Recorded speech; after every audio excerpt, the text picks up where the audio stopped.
Good evening, everyone. Good evening, good evening. Starting just a little early on the channel tonight. We had some people waiting. I thought I would come in. We're going to say today's prayer, and then we will get started. And I'm pretty anxious because the book is coming to a close. Few more chapters left. And I just can't wait to find out how it's going to end. I'm really excited about that. So, today's prayer. He gives grace to the humble. Proverbs 3:34. He gives grace to the humble. Proverbs 3:34. What a beautiful proverb. He gives grace to the humble. Awesome. I love that. And also, you guys will get to see Miss Victoria here in her summer outfit. I think the last couple chapters, summer is almost here, so I am going to put her in her summer outfit so you guys can see her in her summer outfit before the close of the book. So, she has her beautiful V on her collar and a beautiful green and yellow spring dress, and of course a beautiful gold bow in her hair, and she's by some beautiful spring flowers, and I can't wait to get ready for the summer. Picnics, cookouts, swimming, so much fun in the summer. Paula, love it. Thank you, Paula. Yeah, I love it too. All right. Let me get settled here, and we are going to get into chapter 31.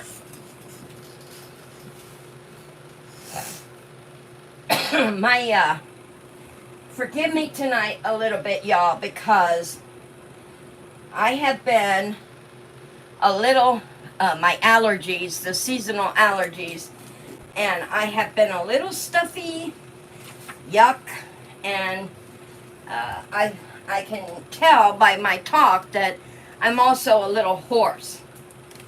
All right.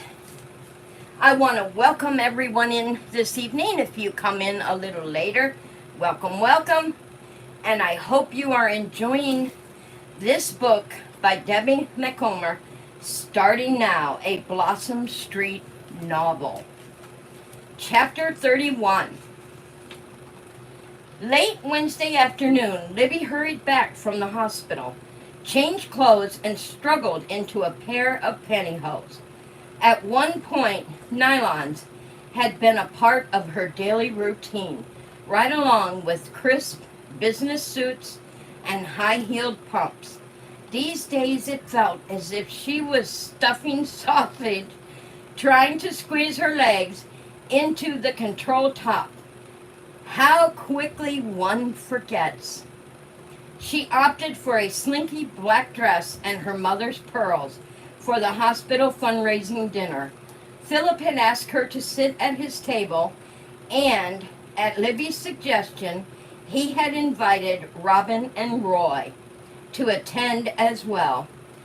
Abby Higginbotham from HR had managed to find the extra tickets at the last minute.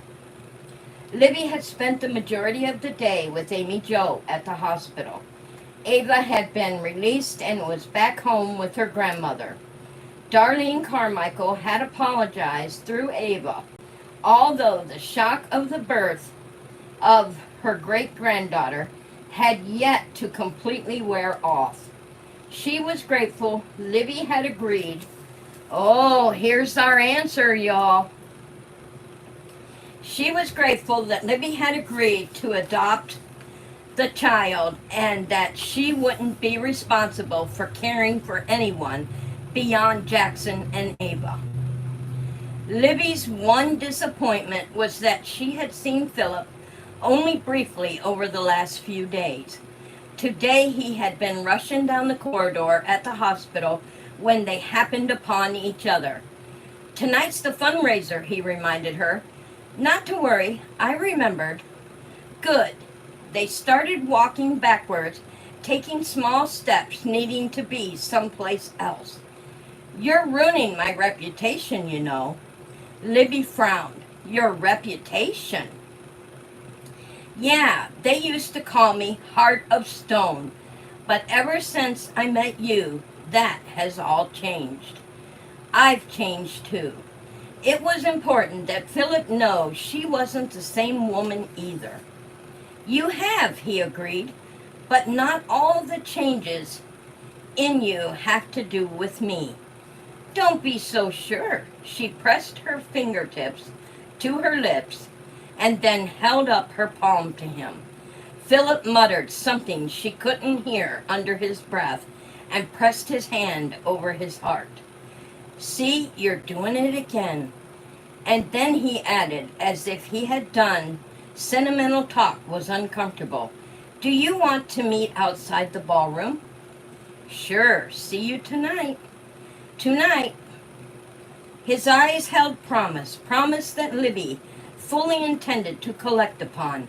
Sharon had seen the hungry looks Libby and Philip exchanged and slowly shook her head. "You both got it bad." Libby had flushed, embarrassed that her feelings for Philip were so easily read by others. Libby's mind whirled as she headed into the bathroom to apply her makeup. She was running late because Abby had asked to talk to her before she left the hospital.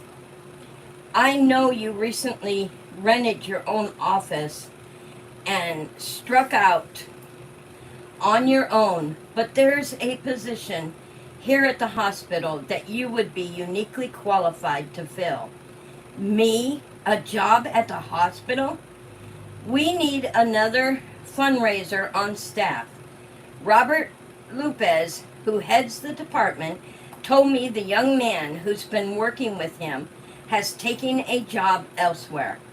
Robert is set to retire in a few years, and we're looking for someone to step into his position when he does." "You want me to apply?" Libby hardly knew how to respond.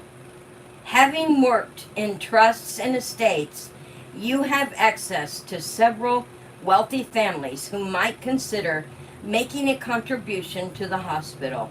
We need someone like you to reach out to the business community as well." Instinctively, Libby felt it wasn't the right position for her, but she was highly flattered. "Give it some thought," Abby urged. "You'll be perfect." "I will think about it," Libby had promised. More than anything, Abby's encouragement told Libby that her people skills had vastly improved. Excuse me. Not wanting to drive to the function, Libby caught a cab. If not for her high heels, she could have easily walked. The hotel ballroom where the fundraiser was being held was fewer than 8 blocks from her condo. Libby was anxious to see Robin and Roy, and of course, Philip. Apparently the other couple had decided to give their relationship a go after all. Libby was pleased for them. The area outside the dining room was crowded for the cocktail hour. When Libby arrived, the first thing she did was look for Philip, but she didn't find him right away. Robin found her, looking stunning in her own slinky black dress. Roy smiled and offered to stand in line to get their drink order. "So, how's it going?" Libby asked. "So far, it's been wonderful. We've been together every night this week. He doesn't need to work nearly this hard to sweep me off my feet, but I'm not about to tell him that." They both giggled like teenagers at a senior prom. Philip found her just before the doors opened for dinner. He couldn't seem to take his eyes off her. With his hand on the small of her back, he guided her into the dining room and to his table. Robin and Roy were seated close by. As the tables were being cleared after the meal, Abby approached her with one of the staff doctors. "Libby, I'd like you to meet Dr. James Buckley." "Hello," Libby said, looking up at the physician. She knew his face from the hospital, but they had never formally met. "If you have a moment, I'd like to introduce you to my parents," Dr. Buckley said. "They might want your help in some estate planning." "Oh, of course." Libby stood. Philip gave her hand a gentle squeeze, and off she went. Dr. Buckley led her to the far side of the room. His parents, an elegant older couple, smiled as she approached. His father was in a wheelchair next to his mother. "Mom and Dad, this is Libby Morgan, the attorney I mentioned earlier." Dr. Buckley said, "Libby, my parents, John and Wilma Buckley. I'm so pleased to meet you." James held out a chair for her. "Please, sit down." Libby did, and the elderly couple leaned toward her. John spoke first. "I realize this isn't a night to conduct business, but Wilma and I would like to discuss some estate planning at a time convenient for you." "I'd enjoy that very much. We've heard nothing but wonderful things about you from our friend Martha Reed." "I'm honored to have worked with Mrs. Reed in the past," Libby said. "Our estate isn't nearly as complicated as Martha's," Wilma went on to say, "but we haven't been happy with what's been done so far. We realize you've only recently started your firm, but we're comfortable with that." "Can I phone you tomorrow and set up an appointment?" Libby asked. "I'll be willing to come to your house if that's easier for you." John nodded and patted the side of his wheelchair. "That would be very helpful. Thank you for your consideration." He made it sound as if she were making a huge concession on his behalf, when in actuality Libby preferred it that way. If the Buckleys were to come to her office with the shared receptionist, they might have a change of heart. At this point, her entire office setup was extremely low budget, though in time that would change, especially if she was able to attract other clients such as the Buckleys. "We have another family friend who might also be interested," John went on to tell her. "Would you mind if I gave him your contact information?" "Not in the least." When Libby returned to Philip's table, it felt as though she was walking on air. The speeches that followed were filled with tidbits of hospital humor and good-natured joking. Although Libby laughed at the appropriate times, her mind churned at the speed of light.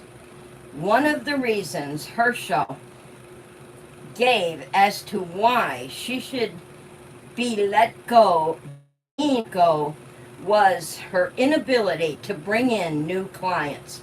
Well, here was the potential for her to pick up one client, and if she worked hard, she might be able to snag the Buckley's friend too. When the event was over, Libby saw that Robin and her judge were sitting close together. The judge's arm was around Robin's shoulders. Philip's gaze followed hers, and he reached for her hand, intertwining their fingers. His grip was firm and tight, as though he couldn't bear the thought of letting her go. For her own part, she wanted to hold on to him for the rest of her life. They hadn't discussed the future. For now, it was simply one day at a time. Philip was everything she looked for in a man, and he understood her, and he knew her drive to succeed. He helped her broaden her horizons and take hold of life in new and unexpected ways. And sailing, the trip to Paradise Lodge, the long talks they had gave her a feeling of expectancy and hope that they might at some future point build a life together.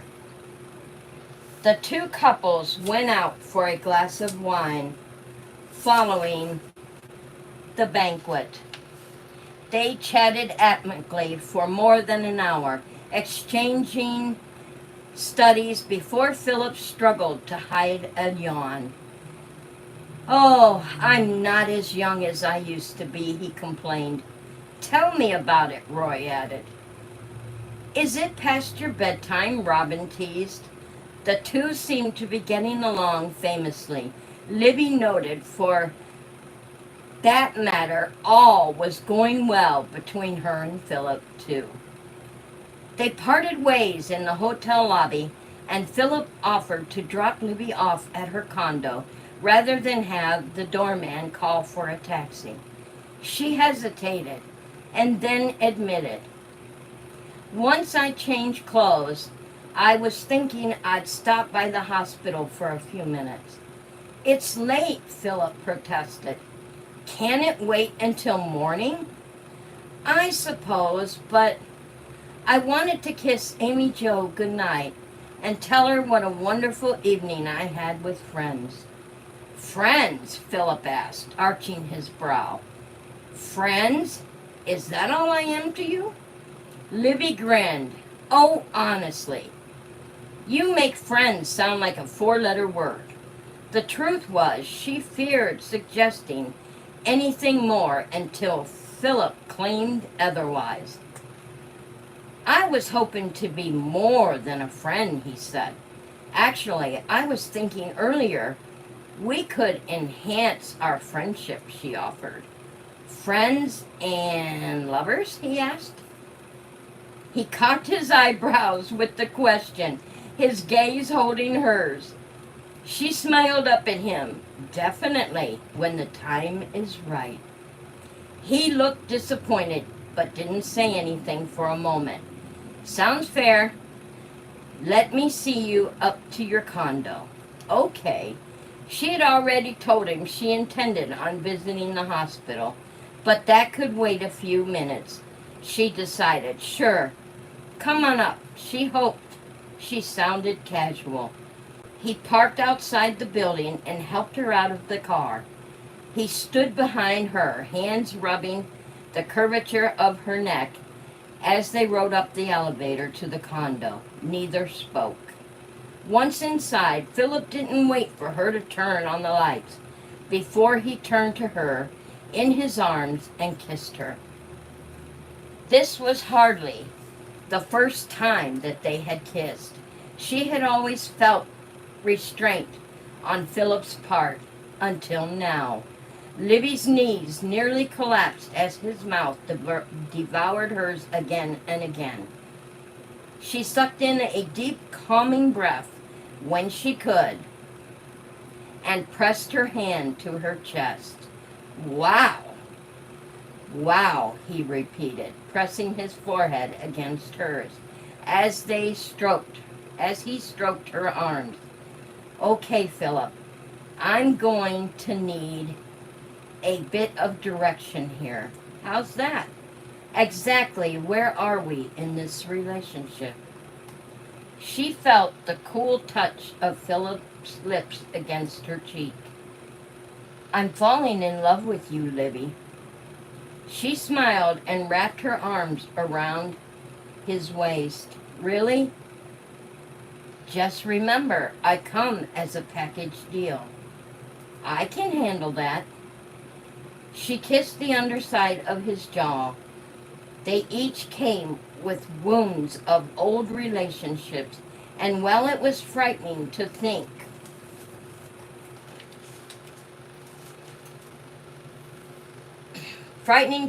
of becoming vulnerable again, she was willing, and he seemed to be too. She accepted that medicine would always be important to him, and he realized she loved the law. They would help each other maintain a healthy balance between work and home. His hands continued to stroke her arms, and then he kissed her again and again, before reluctantly breaking it off. When the time is right, he repeated. And that isn't now? She pressed her forehead against his chest and sighed deeply. Not tonight. He kissed the top of her head. Okay, I should go. The temptation to keep him with her was strong. Libby forced herself to retreat a step. I'll see you tomorrow, Philip whispered, and bounced his lips against her brow. Okay. Philip left. After changing into jeans and a sweater, Libby grabbed her car keys. She was heading to the hospital to visit her daughter. Even now, thinking those words took some mental adjustment. Little Amy Jo had been doing well, and while keeping her at the hospital was a necessary precaution, Libby longed for the day she would be able to bring her daughter home. Humming softly to herself, Libby walked into the nearly deserted hospital. Amy Jo had been moved out of the NICU and into a regular nursery. As she walked into the lobby, Libby saw a tall, lanky young man pacing the waiting room, hands stuffed in his pockets, clearly as agitated. Peter Armstrong. Libby recognized Ava's neighbor right away. While in labor, Ava had confirmed Libby's suspicions regarding the baby's father. Libby had explained that the state would require his signature before they could proceed with the adoption. Ava had seemed surprised that Libby had guessed correctly. Hello, Peter, she whispered. He turned abruptly. They won't let me see her. I'd like to at least look at her. She's beautiful, Libby whispered. Let me see what I can do. Oh, we didn't see this coming. That wasn't even part of any of our cons in the book club. We never talked about the baby's father. I see a hook coming. Libby found a staff member she knew and explained the situation so that Peter would be allowed in the nursery area. I didn't know Ava was pregnant, he said as they rode the elevator up. That did not shock Libby, seeing as how Ava hadn't known herself until she was nearly 8 months along. She should have told me. It wouldn't have changed anything, Libby said, feeling sorry for the youth. I suppose, he murmured, but he didn't sound convinced. The elevator doors opened and they stepped out.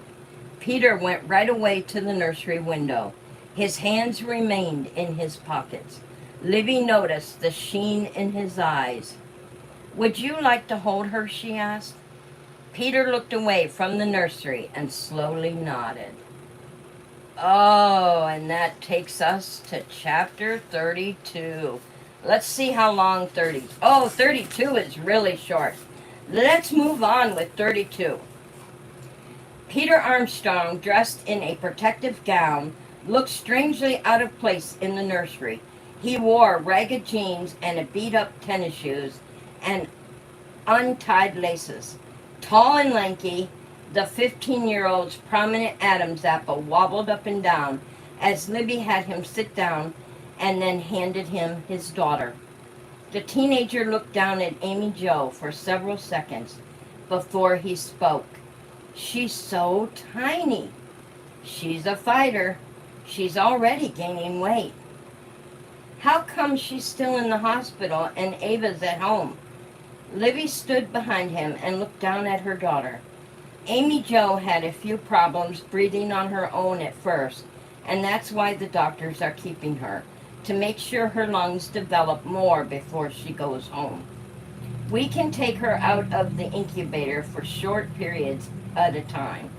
He twisted around and looked up at Libby. She won't die, will she?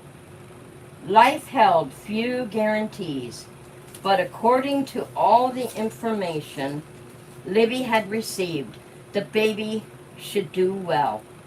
The fact that Amy Jo was an enthusiastic eater encouraged Libby. She's doing great, so you don't need to worry. Peter continued to hold the infant, although his arms were stiff and his back unnaturally straight. I saw Ava. We didn't talk. I didn't know what to say. In time, you'll find the right words. Libby hardly knew what to tell him. Peter rocked for a bit longer. You named her Amy? Amy Jo. Ava liked it too. How do you feel about her name? Peter shrugged one shoulder. It's all right, I guess. I heard that you're going to adopt her. I already feel that she's a part of my heart. Libby placed her hand on his shoulder. She knew that the attorney she had hired already contacted Peter and his family. I didn't think I'd feel anything for her, but I do, Peter whispered. I want her to have a good life with a family who will love her. I love her, Peter. With all my heart, I love her. She'll be my daughter, but she'll always be a part of you too. Libby felt it was necessary to assure the youth that she would tell Amy Jo one day about her young father and how she wrapped around his heart too. Libby gently squeezed the teenager's shoulders. He held Amy Jo for several more minutes and then very sweetly bent down and kissed her brow. He lifted the newborn up and Libby took her daughter and gently set her back inside the incubator. When she looked up, she saw that Peter had tears in his eyes. Reaching out, she hugged him and patted his back several times. I should go, he said, sniffing. They broke apart and he ran his forearm below his nose. I didn't tell my parents where I was going, but it's past my curfew. The irony of that caused Libby to smile. This young man was old enough to father a child, but he had to hurry home because of the curfew. I'll drop you off, Libby told him. You don't need to do that. I'm headed that way myself. Not true, but she wanted to see him home.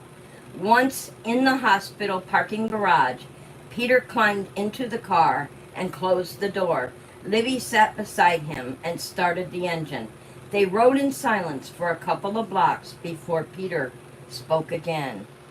Before Ava could even tell me about the baby, her grandmother came over and started shouting at my mom and dad and said that she was going to have the police arrest me. You don't need to worry.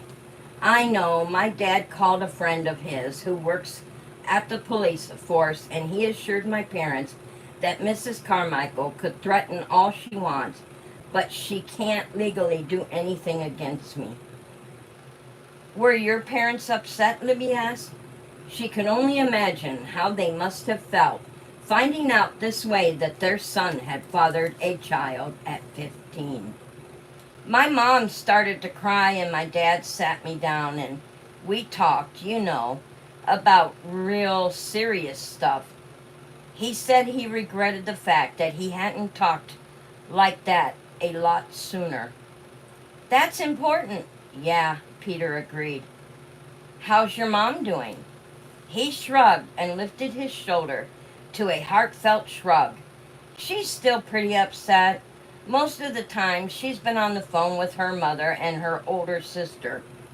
Moms need time to process things, Libby told him, knowing how important it become to discuss matters with her own support system, especially with all the life-changing decisions she'd made lately. I guess her and Dad have been talking a lot too, but they haven't said much to me. I guess I should be glad they didn't ground me and send me away to live with my relatives. But you know, I sort of wish they had. I imagine they have had a great deal to think about. This news amidst having must have hit them pretty hard. Peter kept his head down. I never knew how bad I would feel disappointing my parents. I feel like I've let Ava down too, but I honestly didn't know. I would have helped her if I had. I mean, I would have tried to help her. I know you would have. She turned down his street and pulled up in front of his house. The porch light was on, while Ava's house was completely dark. Libby would have stopped to check on her if there had been any indication anyone was awake. Ava and Libby had talked several times since Ava's release, and the girl had revealed amazing resilience. She planned to meet Casey at the yarn store and the following day. Thanks for the ride, Peter said before closing the car door. Not a problem. Libby drove away and headed home. It had been a full, exciting day, filled with promise and potential. First thing in the morning, Libby would schedule an appointment with the Buckleys and see how she might best serve them. She'd contact Martha Reed, too, and thank her for the referral. While she had the older woman on the phone, Libby would make sure Burkhart, Smith, and Crandall had held up their end of the bargain and that Mrs. Reed's expectations had been met. And that takes us to chapter 33. Oh my goodness. Oh, only a couple more chapters left, guys. And it is sounding like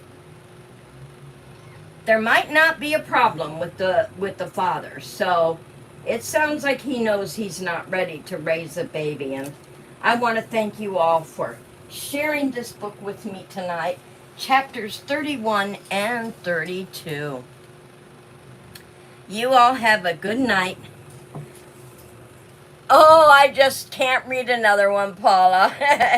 I know you'd like to keep going. But you have a good night, honey. Hugs to everyone. Say your prayers. And good night.